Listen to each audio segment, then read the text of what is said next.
நீங்கள் பார்த்து கொண்டிருப்பது உங்கள் ஜாஷ்வா டிவி. சகல ஜனங்களுக்கும் நற்செய்தி.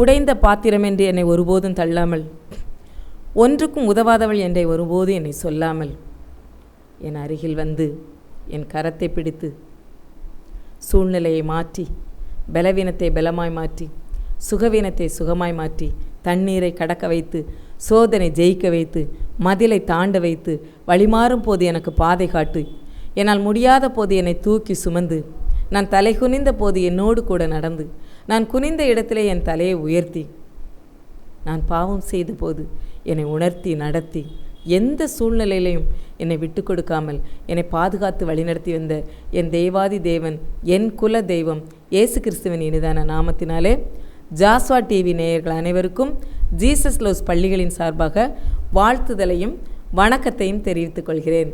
அனைவருக்கும் சமாதானம் உண்டாவதாக. இந்த நாளிலும் ஆண்டவர் நமக்கு கொடுத்துருக்கிற வசனம் என்னென்னா, நீங்கள் பூமிக்கு உப்பாயிருக்கிறீர்கள். இந்த நாளிலும் நம்மை ஆண்டவர் உப்புக்கு ஈக்குவலாக பேசியிருக்காரு. அப்போ நம்ம எப்படி நடக்க வேண்டும் என்பதை கற்றுக் கொடுக்க போகிறார் இந்த வேதாகமத்திலிருந்து. மத்தேயு 5ஆம் அதிகாரம் 13ஆம் வசனம் இப்படியாக சொல்கிறது, நீங்கள் பூமிக்கு உப்பாயிருக்கிறீர்கள். உப்பானது சாரமற்று போனால் எதினால் சாரமாக்கப்படும்? வெளியே கொட்டப்படுவதற்கும் மனுஷரால் மிதிக்கப்படுவதற்குமே ஒழிய வேறொன்றுக்கும் உதவாது. இந்த உலகத்துக்கு நம்மளை ஆண்டவர் உப்பாக வச்சுருக்கிறார். உப்பு அப்படின்னோடனே நம்ம சொல்லுவோம், உப்பு விலை குறைஞ்ச பொருள், அந்த உப்புக்காக அதுக்கு ஈக்குவலாக ஆண்டவர் நம்மளை வச்சுருக்காரு, உப்பாக இருக்கிறீர்கள் நம்ம சொல்கிற இது இப்படியா அப்படின்னு நம்ம நினைக்கலாம். ஆனால் இந்த வசனத்தில் கொடுக்கப்பட்டிருக்க அர்த்தம் என்ன அப்படின்னா, உப்பு என்பது சுவை கொடுப்பது. எவ்வளவு டேஸ்ட்டாக நிறைய இன்க்ரீடியன்ஸ்லாம் போட்டு ஒரு பொருளை நம்ம சமைச்சிருக்கோம், எல்லாம் சமைச்சு முடிச்சுட்டு உப்பு போட மறந்துட்டோன்னு வைங்களேன், அதில் என்ன பிரயோஜனம்? ஒரு பிரயோஜனம் கிடையாது. அதை சாப்பிடவே முடியாது. எவ்வளோ டேஸ்டான பொருட்கள் அதில் வச்சுருந்தா கூட இந்த உப்பு இல்லட்டா அதை சாப்பிடவே முடியாது. அப்போ ஒரு உணவுக்கு டேஸ்ட் கொடுக்கக்கூடிய உப்பாக நம்மை ஆண்டவர் வைத்திருக்கிறார். அப்போது இந்த உலகத்துக்கு நம்ம உப்பாக இருக்கோம் அப்படின்னா, உலக மக்களுக்கு, ஆண்டவரை அறியாதவர்களுக்கு நாம் ருசியுள்ள பதார்த்தமாக மாற்றும் உப்பாக நம்முடைய வாழ்க்கை இருக்க வேண்டும்.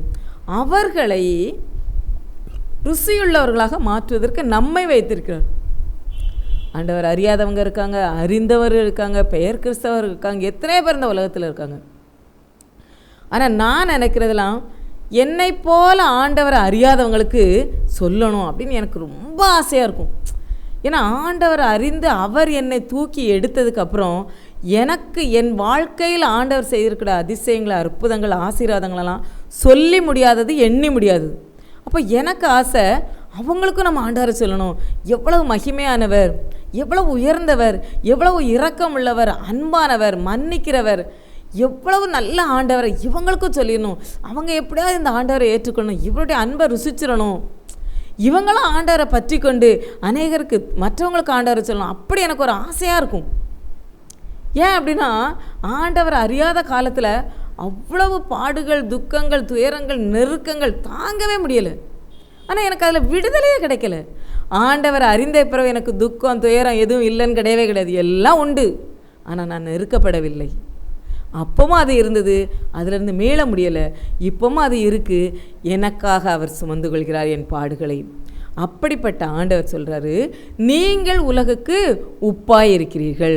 உப்பு எதுக்கு? முதலாவதாக நம்ம பார்த்துருக்குறோம், சுவை கொடுப்பது. எவ்வளவு பண வசதியெலாம் இருக்குது, ஆனால் சாப்பிட முடியலை. அதில் என்ன பிரயோஜனம்? ஒரு பிரயோஜனம் கிடையாது. எல்லாம் அழகாக சமைச்சாச்சு, உப்பு இல்லை, வேஸ்ட். உப்பு இல்லா பண்டம் குப்பையிலே. எவ்வளோ விலை கொடுத்து நம்ம அந்த பொருட்களை தயாரிச்சுனா குப்பையில் தான். ஆனால் உப்புங்கிற ஒரு பொருள் அதில் ஆட் ஆகிட்டுனா அநேகருக்கு பயன்படக்கூடிய உணவுப் பொருளாக அது மாறி இருக்குது. அப்போ நம்மளை ஆண்டவர் உப்பாக வச்சுருக்காரு. அப்போ நம்ம எப்படி பயனுள்ளவங்களாக இருக்கணும், மற்றவங்களுக்கு சுவை கொடுப்பவங்களாக இருக்கணும், மற்றவங்களுக்கு எடுத்து சொல்லணும். இயேசு என்கிற ரட்சகர் உங்கள் உள்ளத்தில் உங்கள் இல்லத்தில் வந்தால் உங்களை சுவையுள்ளவர்களாக மாற்றுவார். சில பேர் சொல்லுவாங்க, நான் ஆண்டவரை ஏற்றுக்கொண்ட பிறகு தான் எனக்கு அதிக பாடுகள், நான் அதுக்கு முன்னால் கூட எனக்கு கஷ்டமாகவே இல்லை, துக்கமாகவே இல்லை, அதுக்கப்புறம் தான் நிறைய பாடுகள் அப்படின்னு சொல்லியிருக்காங்க. நான் சொல்லுவேன், அப்போ உண்மையிலே ஆண்டவர் உங்கள் கூட இருக்கார், அதனால தான் இந்த பாடுகள். ஏன்னா உங்கள் கூட இருந்து அவர் அவரும் உங்கள் பாரத்தை சுமப்பதற்கு. இல்லை நான் அதுக்கு முன்னாலெல்லாம் இப்படி எனக்கு கஷ்டமே இல்லை. அவங்களுக்கு புரியலை பார்த்தீங்களா? அதாவது சத்துருவாகிய பிசாசோடு இருக்கும்போது அவங்களுக்கு கஷ்டம் தெரியலை. ஏன்னா அவன் கஷ்டமில்லாமல் கொண்டு தான் பாதாளத்துக்குள்ளே போடுவான். அது இவங்களுக்கு தெரில. இவர் நம்மளை கஷ்டத்தை கொடுத்து நம்ம கஷ்டத்தை நம்ம கூட அவர் சுமந்து வருவார். அது இவங்களுக்கு தெரியல. அப்போ நான் நல்லா இருந்தேன், இப்போ தான் கஷ்டப்படுறேன். அப்போ பிசாசோட பிளானை பார்த்தீங்களா? பார்த்தியா, நான் என் கூட இருக்கையில் நீ எப்படி இருந்த, இப்போ பாரு கஷ்டத்தை அப்படின்னு சொல்லி. அது எல்லாம் நம்ம எடுத்து சொல்லணும். எப்படி உப்பு இருந்தால் தான் அது டேஸ்ட் கொடுக்குங்கிறது சொல்கிறது போல் அவங்களுக்கு எடுத்து சொல்லணும். நிறைய விஷயங்களை நம்ம கற்றுக் கொடுக்கணும். அப்படி கிடையவே கிடையாது. அது விசாலமான பாதை, ஈஸியாக பாதாளத்துக்கு போயிடும். இது இடுக்கமான பாதை, எங்கே நம்மளை நகல விடாதுங்கிறத நமக்கு எடுத்து சொல்லணும். அதற்கு தான் இன்றைக்கி ஆண்டவர் சொல்லியிருக்கார், நீங்கள் உலகுக்கு உப்பாக இருக்கிறீர்கள். உப்பின் முதல் தன்மை என்னதுன்னா டேஸ்ட். அவங்க அதை ருசிச்சிட்டாங்கன்னு வைங்களேன், அதை ருசிக்கிறதுக்கு நம்ம வைக்கணும் அந்த உப்பு எவ்வளோ டேஸ்ட்டுன்னு. அப்படி வச்சுட்டாங்கன்னு வைங்களேன், அவங்க வழி மாற மாட்டாங்க. அப்படிப்பட்ட உப்பாக நம்மளே எதுக்கு வச்சுருக்காங்கன்னா அநேகருக்கு ருசி உள்ளதாகவும் அநேகரை ஆண்டோடைய பாதையில் நடத்துவதற்காகவும் தான். ரெண்டாவது பார்த்திங்கன்னா, உப்பு எதிலேருந்து வரும்? தண்ணீர்லேருந்து தானே வரும். ஆனால் தண்ணீர்லேருந்து வரக்கூடியது உப்பு நம்ம எதில் கரைப்போம்? அதே தண்ணீரில் தான் கரைப்போம். தண்ணீர்லேருந்து தண்ணீருக்குள்ளே போகுது. இதிலேருந்து நமக்கு ஆண்டவர் என்ன கற்றுக் கொடுக்குறான்னா, மண்ணிலேருந்து தான் நீ தோன்றின, அதே மண்ணுக்கு தான் திரும்ப போகிற அப்படிங்கிறத ஆண்டவர் நமக்கு கற்றுக் கொடுக்குறார். அது மட்டும் இல்லை, உப்பு தண்ணீர்லேருந்து தண்ணீரிலே கரைந்து மற்றவங்களுக்கு ருசி கொடுக்கு. நீ மண்ணிலிருந்தே திரும்ப மண்ணுக்கு போய் அநேகரை சாட்சியாக நிறுத்திட்டு போ. இதுக்கு தான் ஆண்டவர் நம்மளை இந்த உலகுக்கு நீங்கள் உப்பாக இருக்கிறீர்கள் என்று உப்புக்கு ஈக்குவலாக நம்மளை சொல்லியிருக்காரு. அந்த உப்பு அதுக்குரிய தன்மையை இழந்துட்டுன்னு வைங்களேன், தூர தான் படணும். அப்போ கிறிஸ்துவை அறிந்த நாம், கிறிஸ்துவை ஏற்றுக்கொண்ட நாம், ரட்சிக்கப்பட்ட நாம் உப்பை போல் ஒன்றுமே இல்லாமல் நம்ம சாரமற்று போயிட்டோன்னு வைங்களேன், நம்ம எதுக்காகும்? வேஸ்ட். தூர போடையும் அநேகர் நம்மளை மிதிபடுறதுக்கு தான் வைப்பார். அப்போ உப்புக்குள்ள தன்மையை நமக்கு எவ்வளோ அழகாக ஆண்டவர் சொல்லிக் கொடுக்காருவாங்க, உப்பாக இருக்க வேண்டும் என்று. அதற்கு அடுத்து பார்த்திங்கன்னா, உப்பானது ஒரு பொருளை கெட்டு போகாமல் பயன்படுத்துவதற்கு பயன்படும். ஒரு பொருள் கெட்டு போகாமல் இருக்கணும்னா உப்பு போடணும். ஊறுகாயில் உப்பு அதிகம் சேர்ப்பாங்க. ஏன் அப்படின்னா அது கெட்டு போகாமல் அதிக நாள் இருந்து டேஸ்ட் கொடுப்பதற்கு. அப்போது ஒரு மனிதன் கெட்டு போகாமல் இருக்கணும் அப்படின்னா இந்த உப்பாக நாம் அவனுக்கு பயன்பட்டு அவன் கெட்டு போகாமல் இருக்கிறதுக்கு என்னெல்லாம் செய்யணும் நம்ம கற்றுக் கொடுக்கணும். ஏன்னா நம்மளை ஆண்டவர் தூக்கி எடுத்துருக்காருல, கெட்டு போக விடக்கூடாது. அவங்கள எந்த சூழ்நிலையும் பிசாசு பின்னால் போக விட்டுறவே கூடாது. அங்கே போனால் கெட்டு போயிடுவோங்கிறத அழகாக நம்ம எடுத்து கொடுக்கணும். அப்படி போகாத, இது செஞ்சிடாத, அது அப்படி சொல்லவே கூடாது. பொறுமையாக அவங்களுக்கு கற்றுக் கொடுக்கணும். ஊறுகாய்க்குள்ளே இருக்க உப்பு உடனே போய் அப்படி படபட நிற்கல, பொறுமையாக ஊறுகாய் கூட இருந்து டேஸ்ட்டை கொடுத்துக்கிட்டே இருக்குது. மீனுக்குள்ளே ஊறுகாய் உப்பை போட்டால் தான் அது கருவாடாகும். மீனை கெட்டு போகாமல் வைத்து கருவாடாக மாற்றுகிறது உப்பு. ஊறுகாயை கெட்டு போகாமல் வைத்து ருசி கொடுக்கக்கூடியது உப்பு. அப்போ கெட்டு போகாமல் ஒரு பொருளை பாதுகாப்பது உப்பு. நாமளும் ஆண்டவரை அறியாதவங்களுக்கு ஆண்டவரை சொல்லி இப்படி போனீங்கன்னா நீங்கள் கெட்டு போயிடுவீங்க, நீங்கள் கெட்டு போகாமல் இருக்கணும் அப்படின்னா இந்த இடத்துக்கு வாங்க, இந்த ஆண்டவரை ஏற்றுக்கொள்ளுங்கள், இவர் எவ்வளோ அன்பானவர், இரக்கமுள்ளவர் நம்மளுடைய வாழ்க்கையை சாட்சியாக வைத்து அவங்களுக்கு சொல்லணும். அவங்க எந்த சூழ்நிலையில் கெட்டு போகாத அளவுக்கு நம்ம அவங்கள பாதுகாக்கணும். அதனால தான் ஆண்டவர் சொல்லியிருக்காரு, இந்த உலகுக்கு நீங்கள் உப்பாக இருக்கிறீர்கள். நாம் இன்றைக்கி எத்தனை பேருக்கு ஆண்டவரை சொல்லியிருக்கோம்? இந்த லெந்து நாட்களில் நம்ம எத்தனை பேருக்கு ஆண்டவரை சொல்லி ஏற்றுக்கொள்ள வைத்திருக்கிறோம்? நம்மை நாமே சிந்தித்து பார்க்க வேண்டும். காலங்கள் கடைசி காலங்களாகிவிட்டன. ஆண்டவரை ஏற்றுக்கொள்ளக்கூடிய ஆட்கள்லாம் குறைஞ்சிட்டாங்க. பிசாசை நோக்கி போகிறவங்க தான் அதிக பேர் ஆகிட்டாங்க. நம்ம சொல்லணும் அவங்களுக்கெல்லாம். ஒருவேளை அவங்க புரியாமல் போகலாம், தெரியாமல் போகலாம், அறியாமல் போயிருக்கலாம். அதை சொல்வதற்காக தான் ஆண்டவர் நம்மளை தேர்ந்தெடுத்து நம்மளை ரட்சிக்க வைத்து நம்ம மேலே பாசம் வச்சு அன்பு வச்சு இரக்கம் வைத்து இந்த அளவுக்கு கொண்டிருக்கிறாருன்னா அவருக்காக நம்ம என்ன செஞ்சுருக்கோம்? இந்த உயிரையே நம்ம கொடுத்துருக்கிற ஆண்டவர். நம்மளை உயிரே அவர் கேட்கல. எனக்காக நீ என்ன செஞ்ச? எத்தனை பேருக்கு நீ என்னை பற்றி சொன்ன கேட்கார்ல? நம்ம எத்தனை பேருக்கு சொல்லியிருக்கோம் ஆண்டவரை? யோசித்து பார்த்துருக்கோமா? பெருசாக போய் நம்ம ஒன்றும் நீங்கள் ஆண்டவரை ஏற்றுக்கொள்ளுங்க அப்படிலாம் சொல்ல வேண்டாம். இயேசு நல்லவர். என்ன பாருங்கள், என்னை எப்படி நல்லா வச்சுருக்கா பாருங்கள். உங்களையும் நல்லா வைப்பார். அவர் நல்லவர். அவர் நீங்கள் ஏற்றுக்கொள்ளுங்க, பைபிள் வாசிங்க, ஜெபம் பண்ணுங்க, இப்படி செய்யுங்க அப்படி செய்யுங்கன்னா ஒருத்தர் வரமாட்டாங்க. அவர் அன்பானவர்ங்கிறத நம்மளை சாட்சியாக வைத்து இவ்வளோ தவறுகள் நான் செஞ்சுக்கிட்டு இருக்கும்போதெல்லாம் என்னை ஏற்றுக்கொண்டு அந்த தவறுகள்லேருந்து என்னை விடுவித்து என்னை அவர் கரத்துக்குள்ளே வச்சுருக்காரு. அதனால தான் கரடுமுரடான பாதையிலையும் நான் எளிதாக நடந்து போகிறேன். சாட்சியாக சொல்லணும். நானும் அநேகருக்கு சொல்கிறது அதுதான். தெருவில் போகும்போது, சர்ச்சுக்கு போகும்போதெல்லாம் ஏத்தாப்பில் இருந்தீங்க, நல்லா இருக்கீங்களா, என்ன செய்கிறீங்க, உங்களுக்காக நான் ஜெபம் பண்ணிட்டு வரேன். சில பேர் பெருசாக எடுத்துக்கிட மாட்டாங்க. சில பேர் சொல்லுங்க, அப்படியாம்மா ஜெபம் பண்ணிட்டு வாம்மா, இப்படி சொல்லதுக்கு ஆள் வேணும்ல அப்படிம்பாங்க. சில நேரத்தில் எங்கேயா பார்க்கும்போது சொல்லுவேன், நான் உங்களுக்காக ஜெபம் பண்ணிகிட்ருக்கேன் அப்படிமே. அப்படியாம்மா, சந்தோஷமா, அவன் வாக்கு பொண்ணாக இருக்கட்டும் அப்படிம்பாங்க. சில ஒரு அண்ணியெல்லாம் பார்க்கும்போதெல்லாம் சொல்லுவேன், உங்களுக்காக ஜெபம் பண்ணிகிட்ருக்கேன் அண்ணி அப்படிமே. அவங்க உடனே என்னையை பார்த்தேன்னு சொல்லுங்க, அண்ணி நீங்கள் சொன்னீங்களா அதே மாதிரி நான் சோத்திரம் சொல்லிக்கிட்டு இருக்கேன் அப்படிம்பாங்க. அப்போது நம்ம பெருசாக அவங்க வீடு தேடிலாம் போகல, பார்க்கும்போது சொல்கிறோம் ஆண்டவர் அன்பார். ஆற்ற சொல்லி பாருங்களேன். இல்லை என் பிரச்சனை இப்படிலாம் இருக்குது அப்படிம்பாங்க.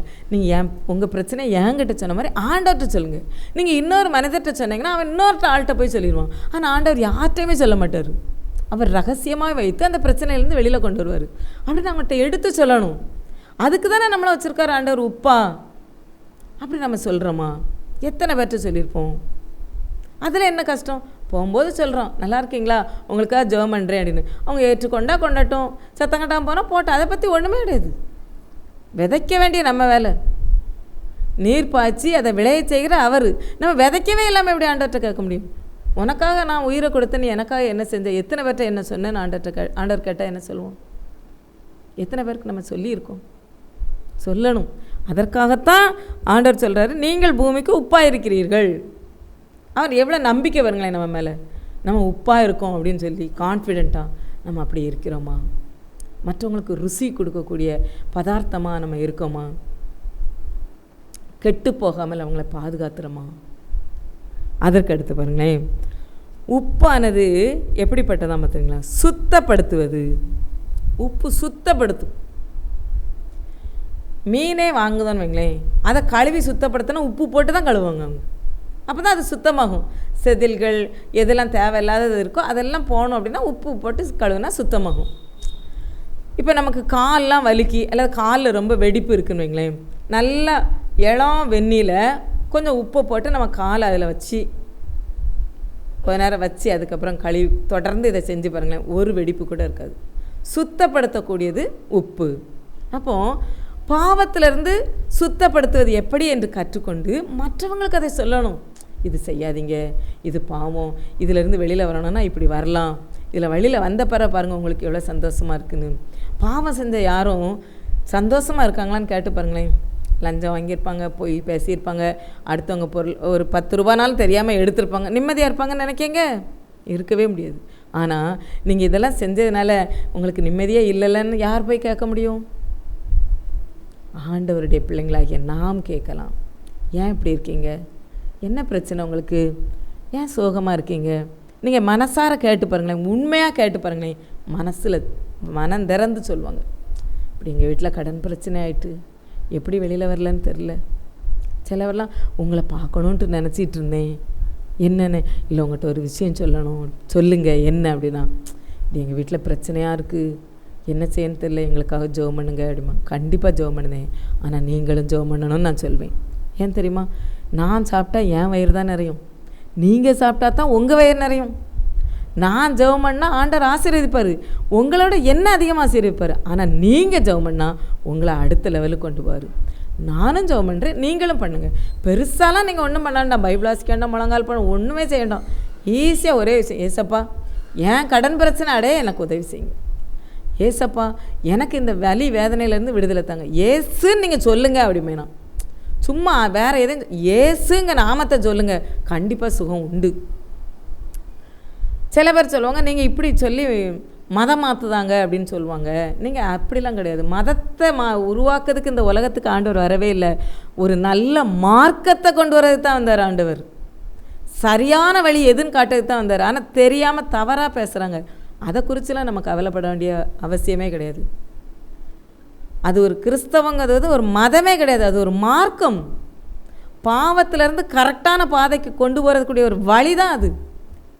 இதை நம்ம சொல்லும்போது ஓ அப்படியா அப்படிலாம் கேட்பாங்க. ஆமாம் கரெக்டு தான், இதில் போகும்போது எனக்கு கொஞ்சம் நிம்மதியாகவே இல்லாமல் தான் இருந்துச்சு, நீங்கள் சொல்கிறது நல்லா இருக்க அப்படின்னு கேட்பாங்க. அப்போது அவங்க கெட்டு போகாமல் இருக்கணும் அப்படின்னா இந்த உப்பாக நாம் செயல்பட வேண்டும். அப்போ தான் அவங்க கெட்டு போக மாட்டாங்க. அப்போ ஆண்டவர் பார்ப்பார், சே என் பிள்ளைய நான் ரட்சித்து இப்படி தூக்கி எடுத்தேன், எத்தனை பேர்கிட்ட போய் என்னை சொல்லுது பாருங்க அப்படின்னு நினைப்பார்லாம். ஆண்டவர் சந்தோஷப்படுவார்லாம். ஆண்டவர் சந்தோஷப்பட்டார்னு வைங்களேன், நம்மளை எந்த இடத்துல வைப்பார்னு பாருங்கள், உயர்ந்த ஸ்தானத்தில் வச்சு பார்ப்பார். இப்போ நம்ம பிள்ளைங்களே பாருங்களேன், நம்ம ஒரு வேலையாகவே இருப்போம், 2 வேலையை முடிச்சுட்டு வந்ததுன்னு வைங்களேன், சரி நான் இதை சொல்லவே இல்லை, என் பிள்ளை எப்படின்னு தங்கம் வயிறான்னு கொஞ்சுவோம். அதே மாதிரி தான் ஆண்டவர் நம்மளை கொஞ்சுவார். என் பிள்ளை எவ்வளோ அழகாக என்னை பற்றி மற்றவங்களுக்கு சொல்லுது, இன்னும் செய்யணும்னு ஆசைப்படுவார். அப்போது ஒரு உப்பானது கெட்டு போகாமல் எப்படி பொருட்களை பாதுகாக்கும், அதே மாதிரி நம்மளும் அவங்க பாவத்துக்குள்ளேயோ தவறான காரியங்களுக்குள்ளே போய் கெட்டு போகாமல் நாம் அவர்களை பாதுகாக்க வேண்டும். அதற்குத்தான் இந்த உலகத்துக்கு நீங்கள் உப்பாய் இருக்கிறீர்கள் என்று சொல்லப்பட்டிருக்கிறது. கடைசியாக பார்த்தீங்கன்னா உப்பானது ஒரு மருத்துவ குணம் உள்ளது. உப்பில் ஒரு மருத்துவ குணம் இருக்குது. எனக்கு தெரிஞ்ச குணத்தை சொல்கிறேன். எங்கேயாவது கீழே விழுந்துட்டோம் அப்படின்னு வைங்களேன், அடிபட்டிருக்கு, ரத்தம் கட்டியிருக்கு அப்படின்னா உப்பு காய்ச்சி அடிக்கணும்பாங்க. நல்ல ஒரு காட்டன் கிளாத்தில் கொஞ்சம் உப்பு, கல் உப்பை போட்டு, ஏன்னா கடல்லேருந்து டைரெக்டாக இந்த பொடி உப்புலாம் வராது, கல் உப்பு தான் வரும். அதைத்தான் நம்மளை சொல்லியிருக்காரு ஆண்டவர். கடல்லேருந்து தண்ணீர்லேருந்து கிடைக்கக்கூடிய கல் உப்பு, அந்த கல் உப்பை ஒரு துணியில் எடுத்து அதை நல்லா வெந்நியில் முக்கிட்டு அந்த இரத்தக்கட்டு இருந்த இடத்துல வச்சு பாருங்களேன், அழகாக சரியாயிடும். மருத்துவ குணம் நிறைந்தது உப்பு. உப்பை வறுத்தும் போடலாம். உப்பை வறுத்து ஒரு துணியில் வச்சு அந்த ஹீட்டை வச்சே நம்ம அந்த புண்ணுலையோ அந்த காயத்துலையோ அந்த ரத்தம் கட்டின இடத்துலையோ வச்சு பாருங்களேன், அழகாக சுகமாகும். எங்கே வலிக்கு பிடிச்சிட்டா இதை எடுத்து வச்சு பாருங்கள்.